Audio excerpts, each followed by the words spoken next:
Welcome to Zoe Stories. Fallon Fox, the first transgender fighter in MMA history. I was born Fallon Fox on November 29, 1975, in Toledo, Ohio. From the very beginning, I felt different. I knew I wasn't like other boys. My body told one story, but my heart and mind told another. Growing up in a conservative household, I was expected to follow traditional gender rules. Boys do this. Girls do that. But deep down, I knew I wasn't supposed to be a boy. I was meant to be a girl. Even as a little child, my dreams were vivid. I'd dream of myself as a girl, living in a world that made sense to me, where my identity matched how I felt inside. Those dreams were small windows of clarity in a life that often felt like a trap, a cage of expectations and misunderstanding. School was confusing.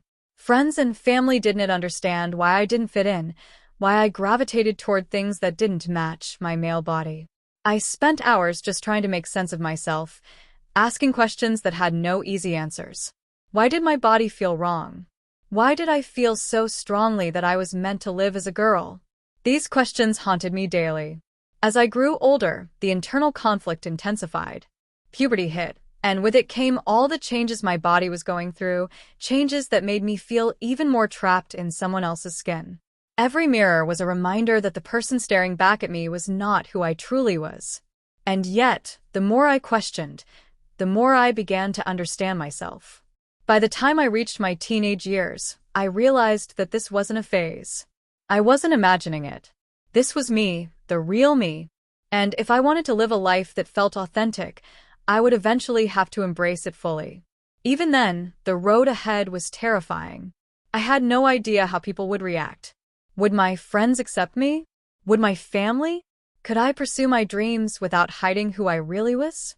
These thoughts filled me with fear, but also a strange kind of determination. I knew that someday, somehow, I would find the courage to be myself. That courage, though, would take years to build. And little did I know, it would eventually lead me into the world of MMA, a place where strength, skill, and resilience are tested every day. But before that could happen, I had to survive my own body, my own mind, and the world's judgment of what it means to be a girl trapped in a boy's body. Coming to terms with who I really was didn't happen overnight. The decision to transition was one of the hardest and most important choices of my life. I knew that stepping into the world as my true self would not be easy. There would be critics, doubters, and even outright hostility. But I also knew that hiding any longer was not an option. As I began the transition, the challenges hit fast. People questioned me constantly. Is this fair? Does she have an advantage? Is it safe for her opponents? These questions weren't just thrown casually. They carried judgment, suspicion, and sometimes venom. Society wasn't ready to see someone like me succeed, especially in a world as physical and competitive as MMA.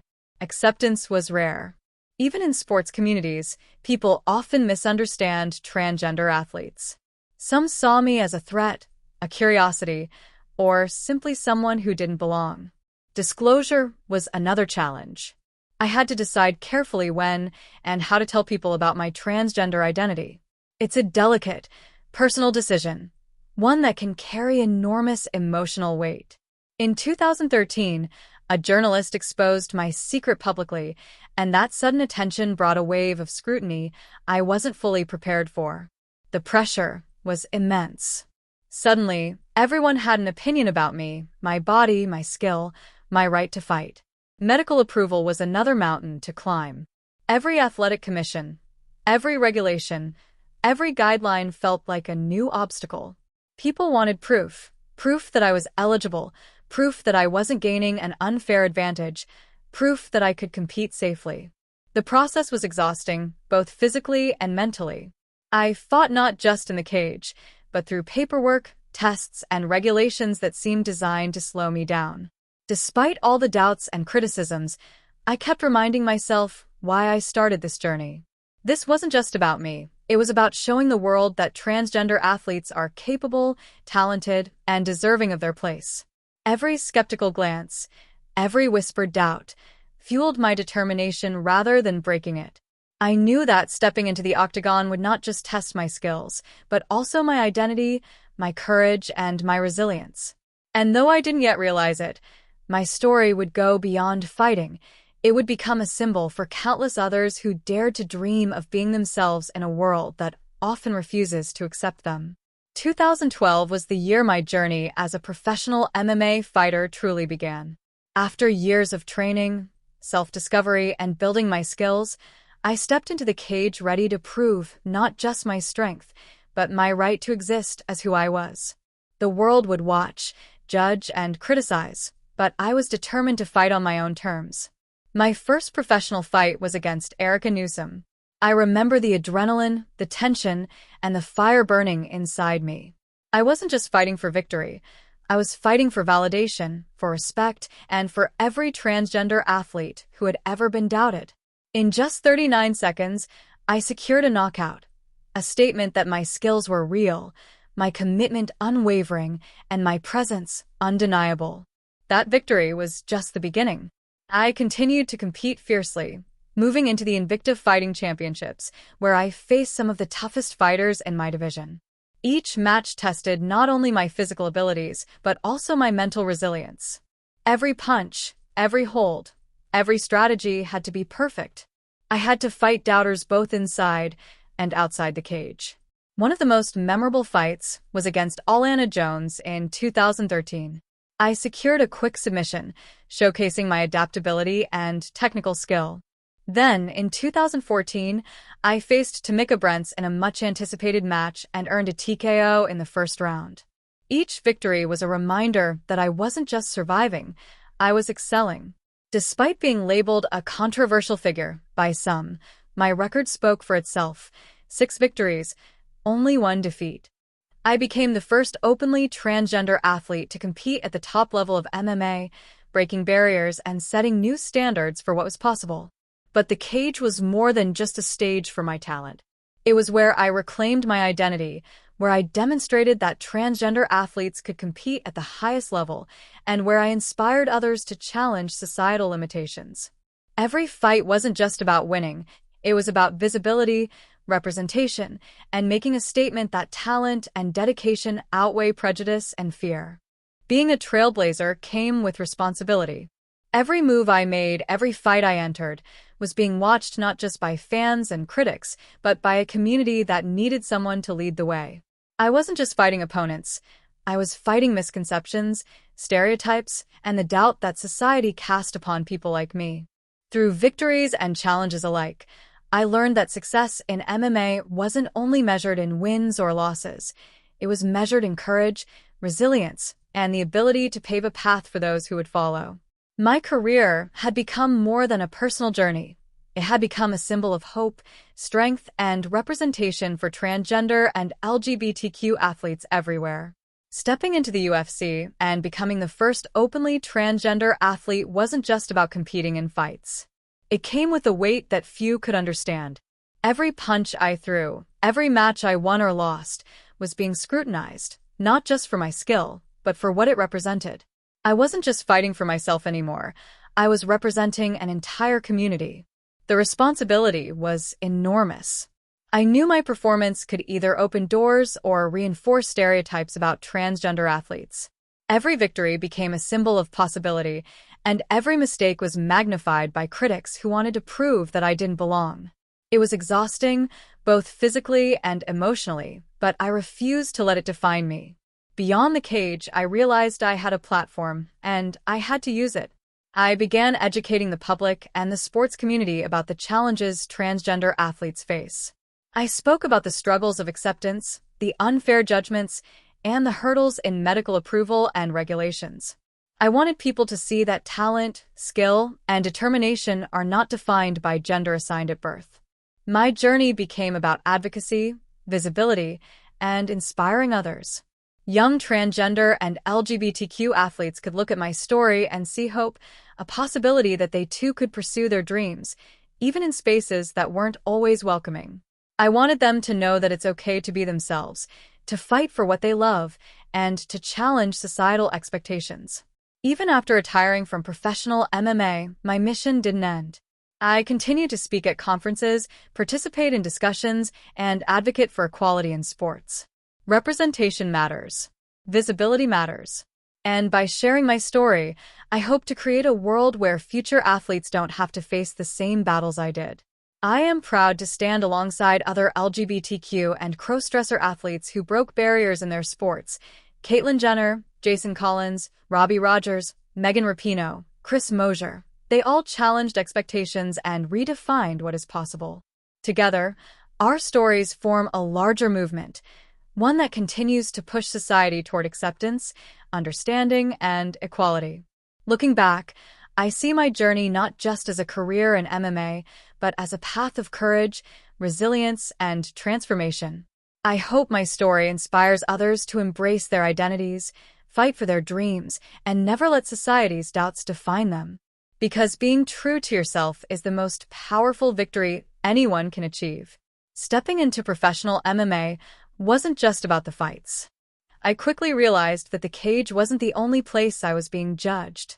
The world outside, fans, media, even other fighters, watched every move I made, and not always kindly. Some questioned whether my victories were fair, pointing to my past as a male. Headlines labeled me controversial, and social media often turned into a battlefield of criticism. Every win was met with skepticism. Every loss became proof for critics that I didn't belong. Those criticisms hit hard. I remember nights lying awake, questioning if pursuing this path as a transgender athlete was worth the scrutiny. But then I reminded myself why I began this journey, to show the world that transgender athletes are just as skilled, dedicated, and deserving as anyone else. I realized my critics weren't just attacking me. They were reacting to the change I represented. A transgender woman succeeding in a male-dominated sport challenged long-held beliefs about gender, strength, and fairness. And that truth made people uncomfortable. So I learned to channel that discomfort. Each doubt thrown my way became fuel for the cage.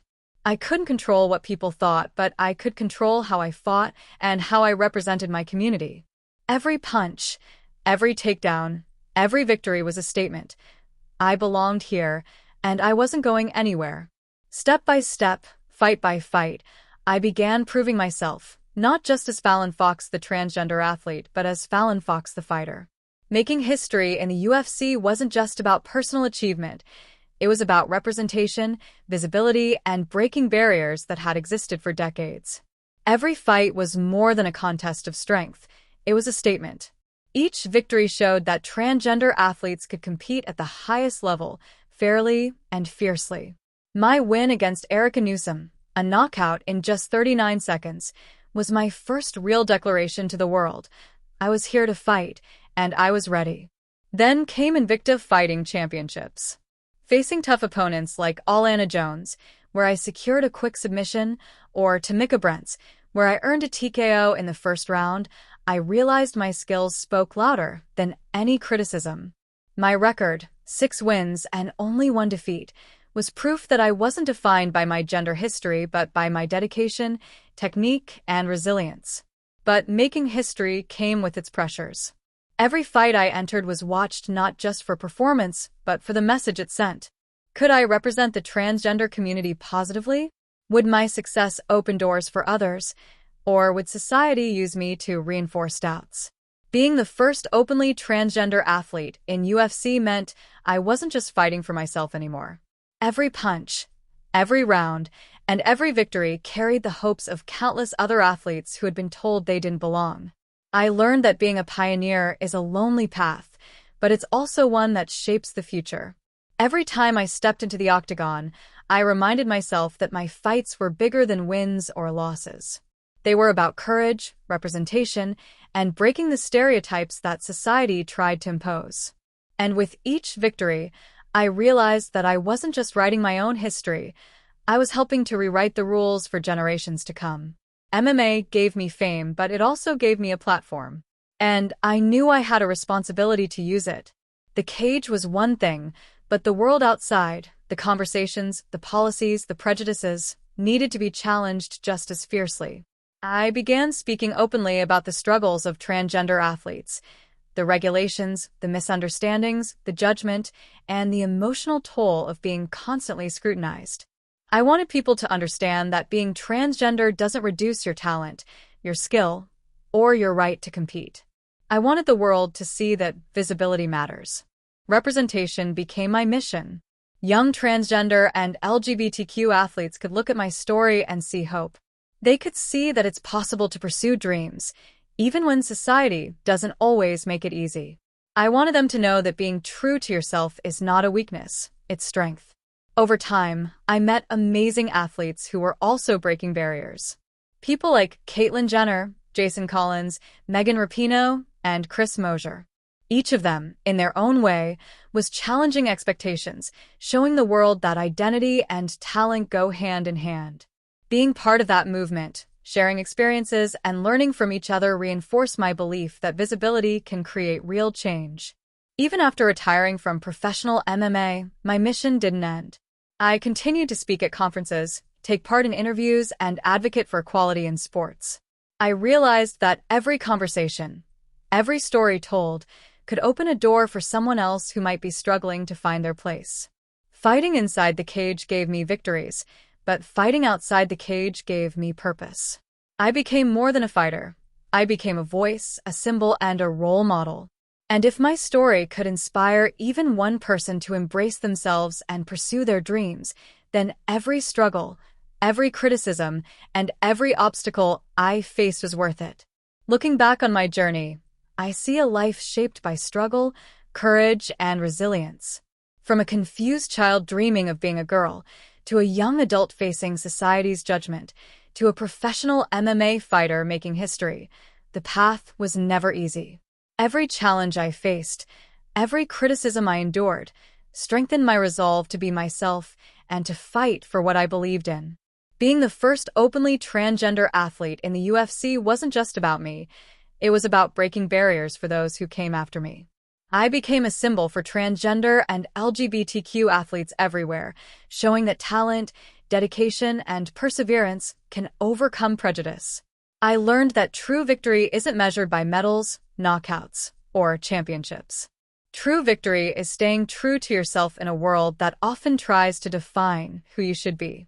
Every fight I fought, every platform I used to educate and advocate was part of a larger mission, to create visibility, representation, and hope for those who may feel unseen. Even after retiring from MMA, my story continues. I speak at conferences, mentor young athletes, and share my experiences to inspire others. I hope that my journey encourages people to embrace their identities, chase their dreams, and challenge the barriers society places in their way. The cage taught me strength. The world outside taught me courage. And together, they taught me that being yourself is the most powerful victory anyone can achieve. So, if there's one thing I want people to take away from my story, it's this: never let anyone else define your worth. Fight for your truth. Fight for your dreams. And fight, always, to live as the person you were meant to be.